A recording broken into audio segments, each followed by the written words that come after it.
klaim temukan adanya kecurangan. ICW, DKK aman laporkan anggota KPU ke DKPP. Pemilu belum dimulai saja udah curang, tidak jujur dan tidak adil begini Bang. Baik itu Bawaslu, KPU maupun DKPP. Faktanya hari ini ada dugaan kuat di mana oknum dari penyelenggara pemilu itu sendiri yang kemudian melakukan serangkaian tindakan yang diduga bertentangan dengan ketentuan hukum penyelenggaraan pemilu. Ini tentu sangat kita sayangkan. Kacau. Berapa orang yang dizolimi seandainya partai umat 2 juta yang memilih 2 juta orang yang dizolimi. Dan kita berharap persoalan ini tidak bisa dibiarkan atau dibiarkan mengapung begitu saja, tapi upaya membuka ini kepada publik, upaya menyelesaikan ini secara hukum adalah hal yang paling penting untuk kita prioritaskan pada saat ini. Ribut yang kemarin dimuat di Kompas dan di berbagai media bahwa ada parpol yang merasa dicurangi. Saya juga tadi udah mendengar jumpa persnya. Nah, saudara, itu sesuai dengan kesepakatan kita bernegara, itu urusan KPU, bukan urusan pemerintah. Perbaiki dengan cara apa ya? Mekanisme penegakan hukum pemilu, electoral law enforcement. Jadi bukan kemudian menunda pemilu. Jadi kalau ada kecurangan ya ditegakkanlah.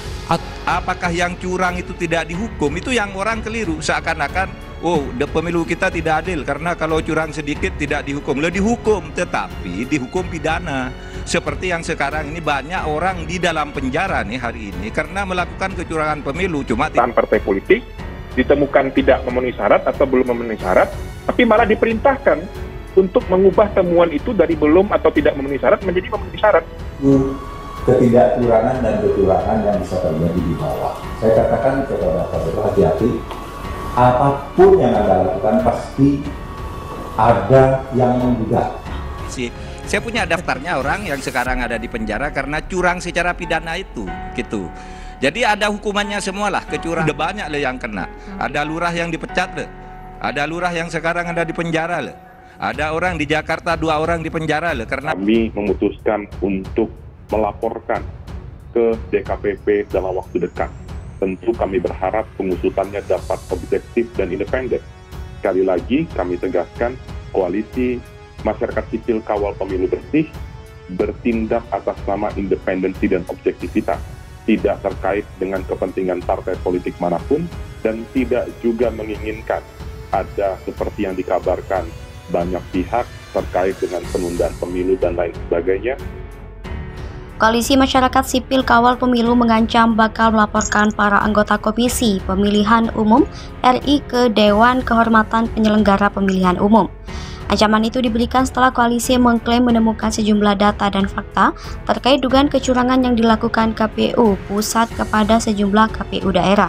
Kecurangan itu berupa intimidasi sekaligus iming-iming agar KPU daerah merekayasa hasil verifikasi faktual beberapa partai politik supaya lolos sebagai peserta pemilu 2024. Koalisi dan anggota KPU daerah yang mengatur tahu soal praktik ini melalui firma hukum Amar dan Temis sudah melayangkan somasi kepada KPU RI pada Selasa 13 Desember 2022 lalu. Saat itu mereka memberi tenggat 7 hari agar KPU meresponsnya.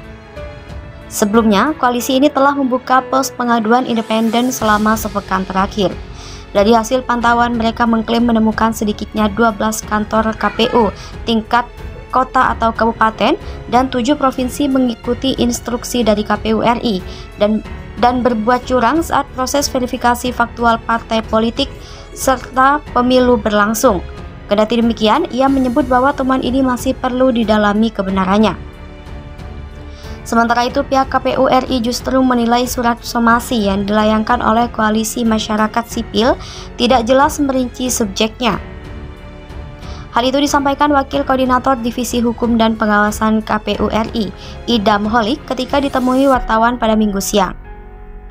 Di samping itu, ia menyebut bahwa somasi itu pun tidak merinci tempat kejadian perkara dugaan intimidasi tersebut dilakukan. Idam mengklaim bahwa pihaknya tetap menelusuri dugaan peristiwa ini meskipun terdapat sejumlah ketidakjelasan dalam surat somasi ini. Ia juga mengaku heran karena lembaga hukum yang melayangkan somasi, yakni Firma Hukum Amar dan Temis, dinilai bukan lembaga yang pernah dirugikan atas apapun kebijakan KPU RI. Ia berjanji KPU RI akan menindaklanjuti somasi ini dan memberikan jawaban sebagai lembaga publik. KPU RI mengklaim telah melakukan penelusuran internal untuk menindaklanjuti somasi tersebut. Terkait dugaan intimidasi dan rekayasa hasil verifikasi tadi, Ketua KPU RI Hasyim Asy'ari membantah.